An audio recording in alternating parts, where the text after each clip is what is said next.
El presidente Gustavo Petro presentó formalmente al Congreso su propuesta de consulta popular para refrendar los puntos más importantes de la reforma laboral luego de que ésta fracasara 2 veces en el legislativo. El mismo que ahora discutirá si le da o no el aval a la medida del mandatario. En caso de que sí, Petro convocará a las urnas a los ciudadanos para responder 12 preguntas, entre ellas si quieren que la jornada laboral diurna termine a las 6 de la tarde y que se contrate a las personas de manera indefinida. Para hablar de este tema, hoy nos acompaña Antonio Sanguino, el ministro de Trabajo de Colombia. Señor ministro, bienvenido. Gracias por acompañarnos. Buenos días, muchas gracias a ustedes por la invitación. Primero, ¿qué diferencia tiene esta propuesta frente a los proyectos anteriores que ya se hundieron? Bueno, que esta es una iniciativa que acude a un mecanismo de participación popular, un mecanismo de participación ciudadana y democrática, que es la consulta popular prevista en nuestra Constitución en el artículo 103 y en el artículo 104, y luego reglamentada por la ley 134 del 94 y la ley 1757 del 2015, que busca que sea el constituyente primario, el ciudadano, que se pronuncie haciendo un ejercicio de la soberanía popular para definir asuntos que tienen que ver con su vida, como en este caso son los derechos laborales de los colombianos y colombianas. Señor ministro, ya se han hecho públicas las 12 preguntas que se van a hacer en la consulta popular, pero quiero que sea usted quien nos cuente concretamente qué beneficios traerían estos cambios para los trabajadores, tanto los formales como los como los informales, más bien. Bueno, Colombia tiene 25 millones de ciudadanos. Ellos son los que componen la fuerza laboral. Esos ciudadanos, esos trabajadores tenían derechos que fueron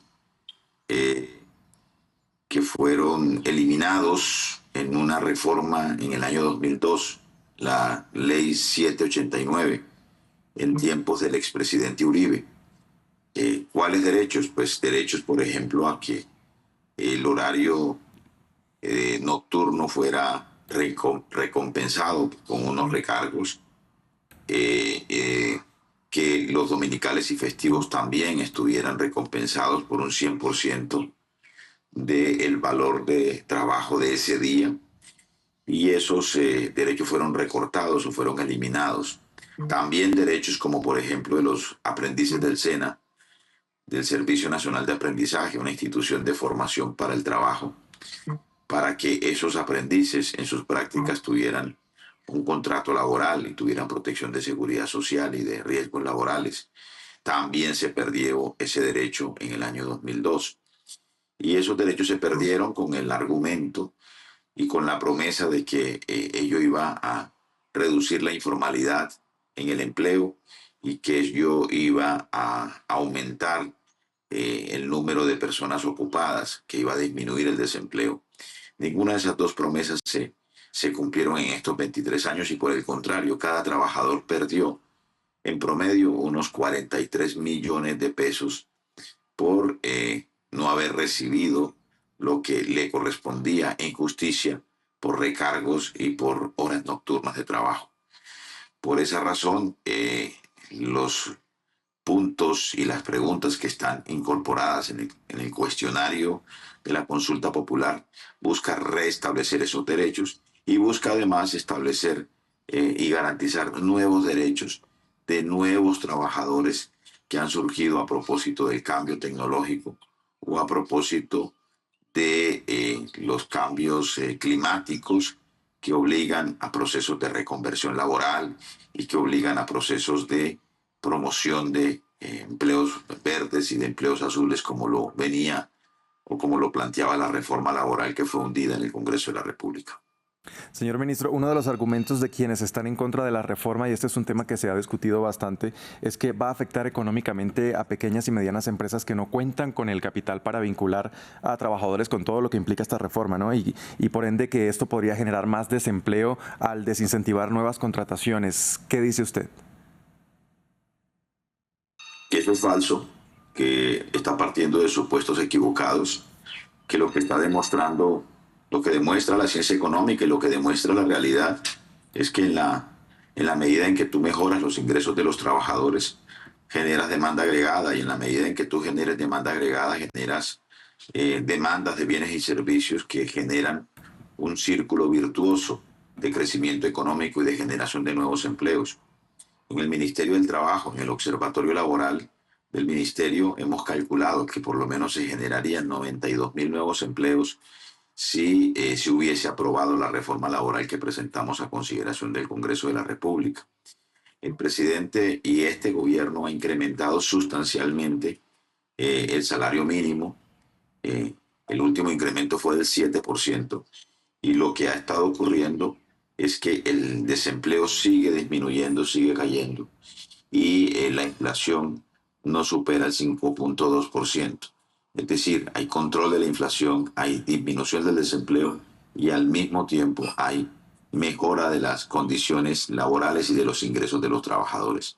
Así que la experiencia demuestra que ese tipo de afirmaciones no tienen asidero en la realidad. Ahora, hablemos del proceso que se viene a partir de ahora. ¿Qué tiempo se van a manejar en el Congreso y cuándo podría saber si hay un sí o un no a esta propuesta de consulta popular? El Senado en su plenaria tiene un mes para pronunciarse respecto a la solicitud que radicamos ayer con el presidente de la República. Si el Senado no se pronuncia en este mes, el presidente queda habilitado automáticamente para convocar la consulta popular. Esperemos que el Senado se pronuncie y se pronuncie favorablemente. Ahora, según las encuestas, una fuerte mayoría, alrededor del 60% de los colombianos desaprueba a Gustavo Petro. En este contexto, ¿cómo piensa el gobierno reunir la participación de esos 13,6 millones de electores que son necesarios para esta consulta? No, hay un entusiasmo creciente. Hay una indignación también de la ciudadanía por la manera como el Senado de la República, en su comisión séptima, negó el trámite de un proyecto que atiende derechos que se fueron perdiendo y que se perdieron en el 2002, y nuevos derechos que el mundo del trabajo reclama y que son reconocidos internacionalmente por organismos como la Organización Internacional del Trabajo, o que son recomendada su atención por parte de organismos como la OCDE. Así que la ciudadanía, yo creo que va a salir en masa, en millones, a votar esta consulta popular, es lo que calculamos en el gobierno. Ya nos queda un minuto para terminar, señor ministro, pero me gustaría preguntarle, finalizando ya, ¿cómo interpretaría el gobierno un eventual fracaso de la consulta popular en caso de ser aprobada en el Congreso? No, nosotros no consideramos que vaya a haber un fracaso. Por eso estamos tan seguros en convocar a la gente a las urnas. Estamos sobre esa perspectiva, sobre esa expectativa, y creemos que el pueblo colombiano va a pronunciarse y va a pronunciarse favorablemente respecto a esta reforma que está incorporada en las preguntas planteadas en la consulta popular. Bueno, vamos a estar al tanto del desarrollo de este proceso. Entonces, Antonio Sanguino, ministro de Trabajo de Colombia, gracias por acompañarnos aquí en France 24. A ustedes muy amable, muchas gracias. Y ustedes